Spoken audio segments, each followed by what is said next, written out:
Donc, bonjour tout le monde. Je pense que les gens se branchent encore. À Bir, il y a encore des gens qui sont en train d'entrer, je crois. On va quand même démarrer. Il est 15h02.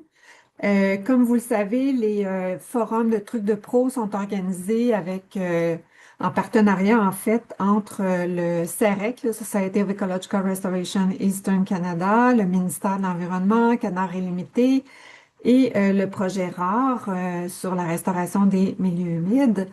Et le but des trucs de pro de ces forums-là, c'est vraiment de permettre de donner une plateforme d'échange, donc de présenter soit des cas d'études ou des sujets assez concrets en début de rencontre, donc des présentations d'une vingtaine de minutes, 15-20 minutes, pour que ensuite les gens, les membres de la communauté de pratique puissent échanger. Donc la première partie, la présentation va être enregistrée. Puis après ça, on arrête l'enregistrement. C'est pour permettre à ceux qui sont absents là, d'avoir accès au moins à la partie présentation, mais pour les questions, les échanges, là, c'est pas enregistré.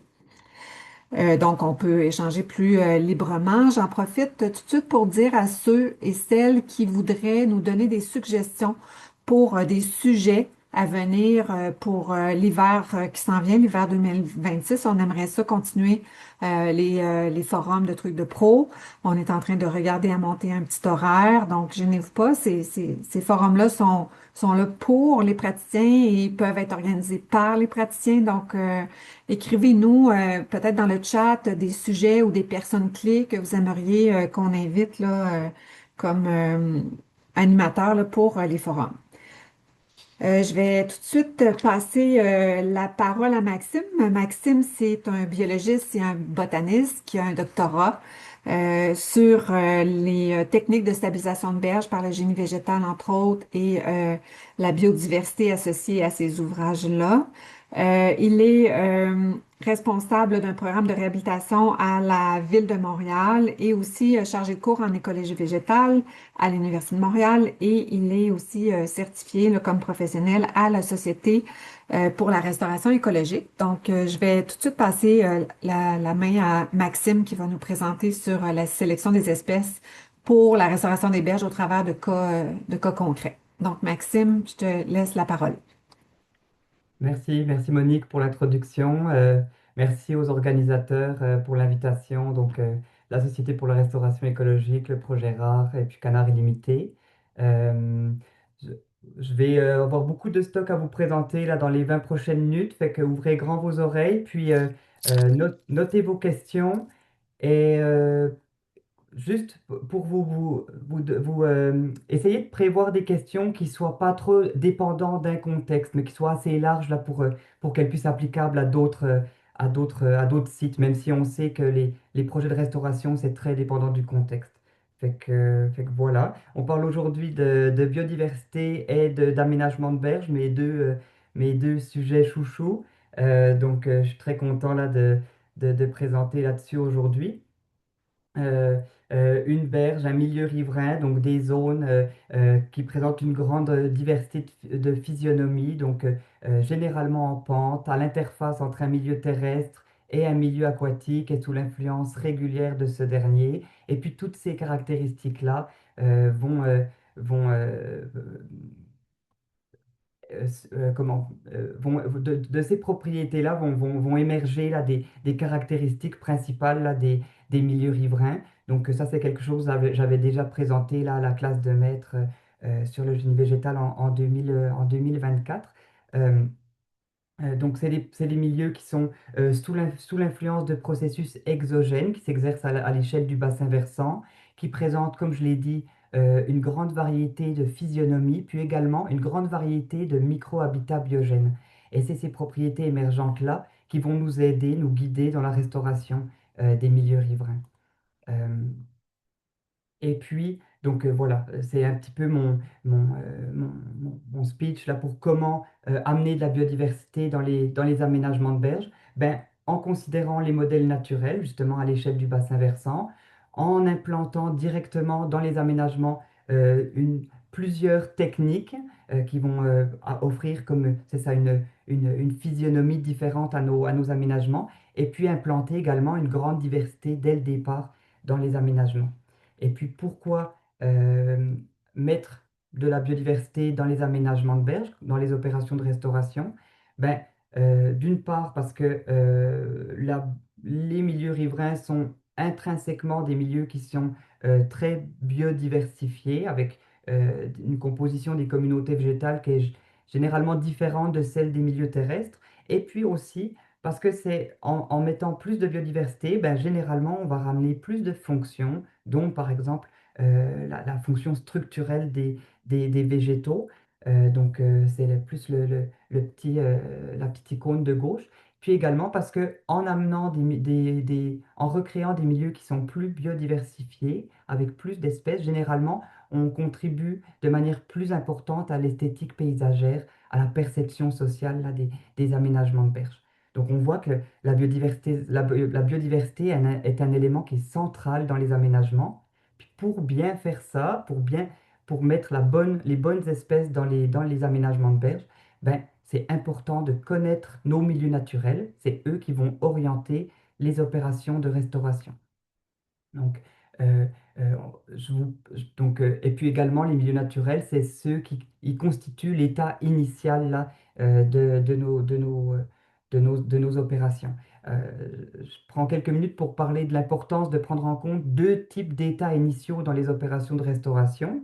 On a les états initiaux euh, avant la dégradation, donc en allant regarder ce qui se passe dans les milieux naturels adjacents, non dégradés qui vont nous permettre, comme je le disais, d'orienter les opérations de restauration, puis également de prendre en compte l'état initial avant la restauration, donc l'état dégradé du site avant l'aménagement, qui va nous permettre de mesurer un petit peu le succès des aménagements. Et puis j'avais montré dans un article là, de 2020, qui est en fait le graphique de droite, que par exemple, autour de 10 ans, là, on avait des compositions de communautés végétales dans des berges aménagées qui commençaient à ressembler à celles des milieux naturels, donc à nos états de référence, avec des espèces associées là, à ces sites restaurés. Donc dans les prochaines diapos, là je vous ai parlé un petit peu plus là introduire le sujet, la sélection d'espèces, la restauration. Dans les prochaines diapos, je vais vous montrer comment je vous propose une manière de faire pour sélectionner des espèces basées sur les milieux naturels. Et pour ça, je vais prendre en exemple un audit de caractérisation des berges qu'on réalise à l'interne à la ville de Montréal. Donc vous avez ici la carte de l'île de Montréal et puis les points verts qui correspondent à des sites qui ont été inventoriés. Puis, moi, j'ai utilisé un sous-jeu de données, là, un subset cet inventaire, où la végétation a été décrite de manière un petit peu plus intense pour créer là, une matrice site-espèce que je vais pouvoir utiliser pour interpréter là, les espèces. Et puis pour faire ça, j'ai utilisé une analyse qu'on appelle l'analyse en coordonnées principales, qui est une analyse non contrainte, là, qu'on n'a pas de gradient a priori. Puis on va exprimer les relations entre les sites et entre les espèces en conservant là, les distances originales. Donc on va obtenir des axes composites qui reflètent la plus grande explication de la variance entre nos sites et entre nos espèces. Donc pour ceux qui ne sont pas trop familiers avec l'ordination en espace réduit, je m'excuse d'avance, ça va pas être très long. Ça ressemble à ça. Là, c'est ça. C'est un graphique que j'ai pas trop retravaillé, mais ça va simplement vous le montrer à l'écran. Ça me permet un petit peu là d'interpréter les données avec vous. Donc, on a les points et les triangles qui correspondent à des sites, nos espèces en rouge, et puis on a également des gradients et des facteurs qui sont nos flèches noires. Les triangles représentent des îles, puis les ronds représentent des sites sur la terre ferme, donc sur le bord de l'île de Montréal. Et puis la grosseur du point aussi représente la richesse spécifique, donc le nombre d'espèces à chaque site. Donc la première chose qu'on peut voir, c'est que on constate que les milieux riverains insulaires semblent euh, avoir une plus grande richesse spécifique. C'est principalement dû au fait que c'est des milieux qui sont moins envahis. Donc il y a moins d'espèces exotiques envahissantes, comme le nerf antarctique, le roseau commun, l'orme de Sibérie, etc., qui sont qui sont communs là, autour de l'île.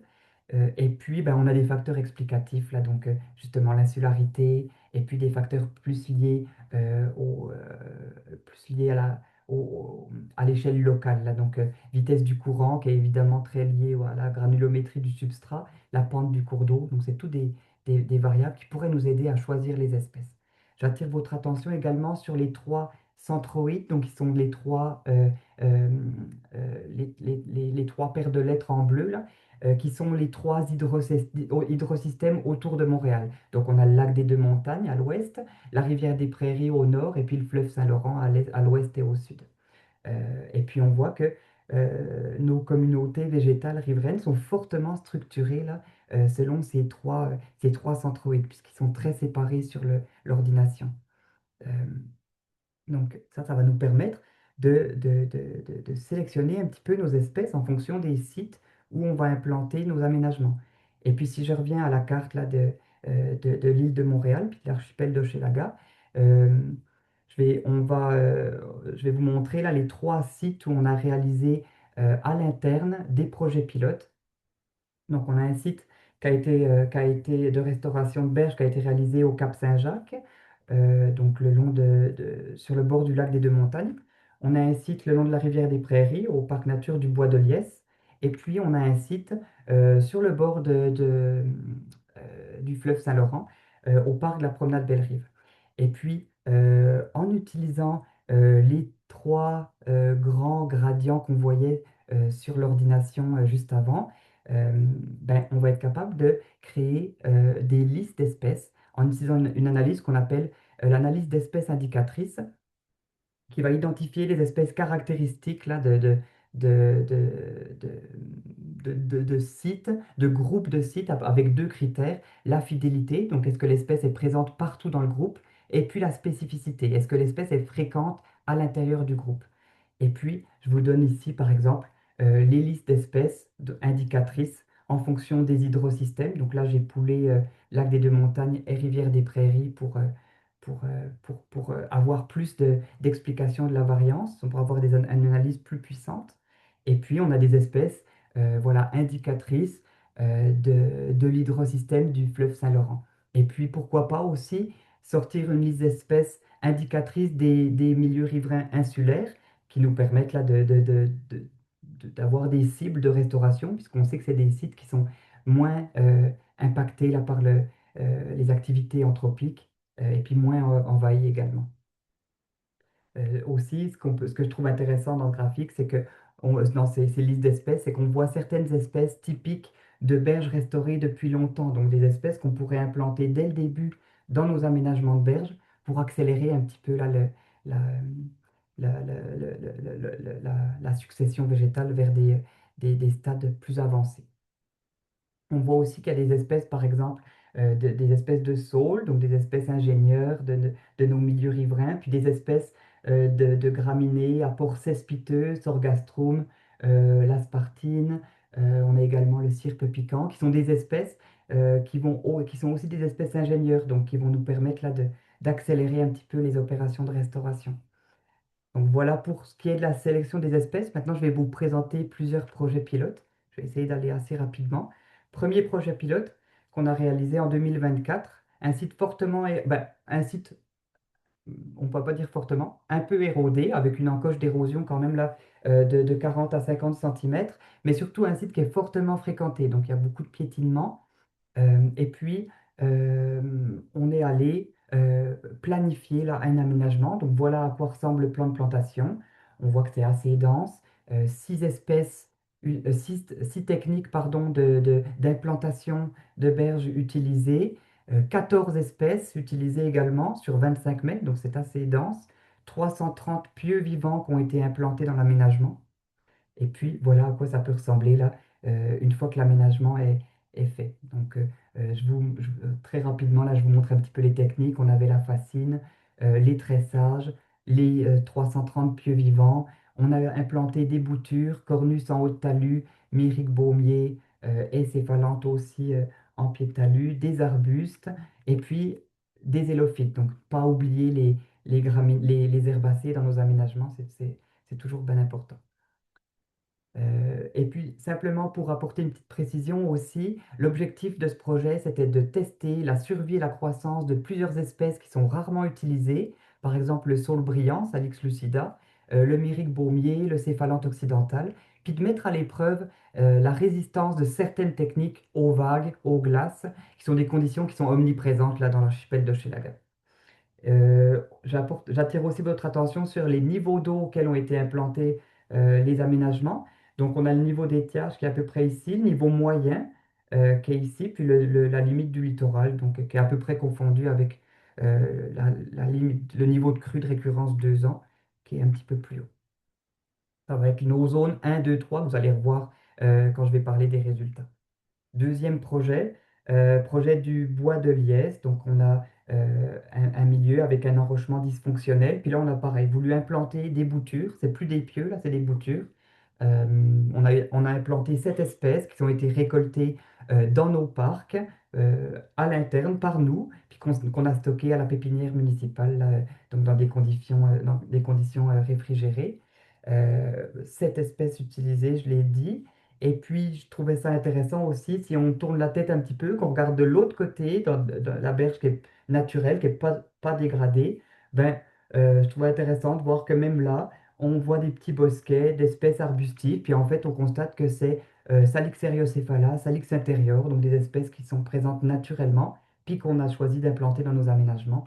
Peut-être même, là, je ne suis pas trop sûr, il y a beaucoup d'hybridation, mais peut-être Salix discolore, qu'on a aussi implanté. Et puis troisième projet, projet du parc de la promenade Belle-Rive, là aussi. Donc là, on est sur le bord du fleuve Saint-Laurent, entre deux terminaux portuaires. Et puis, pareil, une implantation de boutures dans un substrat un petit peu plus grossier. Euh, et puis, pour être bien honnête avec vous, je ne vais plus trop reparler de ce projet puisque il a été vandalisé. Là, donc, des personnes sont venues enlever nos boutures. Donc, voilà, non, je ne vais pas trop l'interpréter là dans la suite. Alors, j'y vais rapidement pour les résultats. Le projet pilote du Cap Saint-Jacques, voici le résultat après 2 ans. On voit que les élophytes et les pieux vivants sont très bien développés. On est à un niveau d'étiage sévère, là, que ça a été pris cet été. Donc voilà, nos élophytes ici, le Sparganium, la Sagittaire, qui ont super bien repris. Le saule brillant, rarement utilisé, encore une fois, qui a très très bien performé. Le tressage qui a relativement bien performé, à part à certains endroits, et puis le retour d'une faune aussi dans nos aménagements. Euh, donc super intéressant. Puis si on regarde un petit peu plus les chiffres, là je vous remontre les niveaux d'eau, et ben, on peut voir que on va pas interpréter tous les graphiques ensemble, là, mais je vais vous donner un petit peu l'effet saillant. Vous avez à gauche le taux de survie après la première saison de croissance pour les pieux vivants, et puis à droite la deuxième saison de croissance. Puis on peut voir que ben, les deux espèces championnes, c'est le saule de l'intérieur et le saule brillant, Salix lucida, ce qu'on n'attendait pas vraiment. Puis qu'entre d'implantation, là, donc pied de berge, milieu de berge, haut de berge, il n'y a pas nécessairement beaucoup de différence. Puis notre sur la tête laineuse, là, Heriocéphala et Discolore ont un petit peu moins bien performé.